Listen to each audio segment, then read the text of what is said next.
mo yung identity mo. Pag alam mo yung identity mo, kapatid, hindi ka magdadalawang isip na lumapit sa presensya ng Panginoon. Diba? Pero pag hindi mo alam yung identity mo, hindi mo alam ang plano at purpose mo, bakit ka narito? Ikaw ang isa sa pinakaluging tao na nabubuhay sa mundong ito. Hallelujah. Do you feel the presence of God? Nararamdaman ko yung presensya ng Lord, mga kapatid. Every time na tumatayo ako, sabi ko, Lord, I'm not worth it. Hindi ako karapat, dapat hindi ako malinis.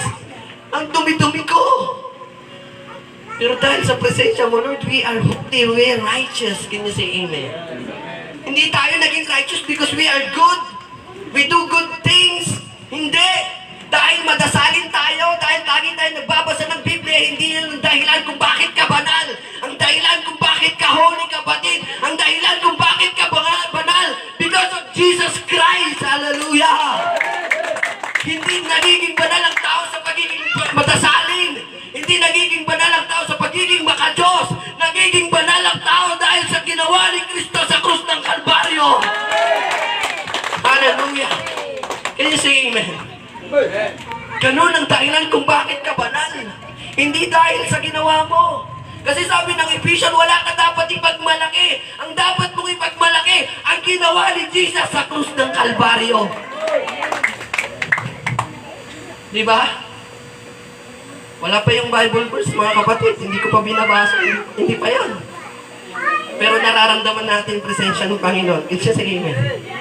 Hallelujah. Sige, bakit bukas kayo? Kasi hindi pag hindi aawatin. hindi matitigil. Okay, hallelujah. Sabi ng Lucas chapter 5 verse 1 to the following. Siguro hayaan natin magbasa muna tayo ng Bible. No, hindi na ako nagawa ng PowerPoint because it is a fresh revelation from the Lord. It is God's presence na nanawaan natin ang presensya ng Panginoon. Hallelujah. Sabi doon sa Lucas chapter 5 verse 1.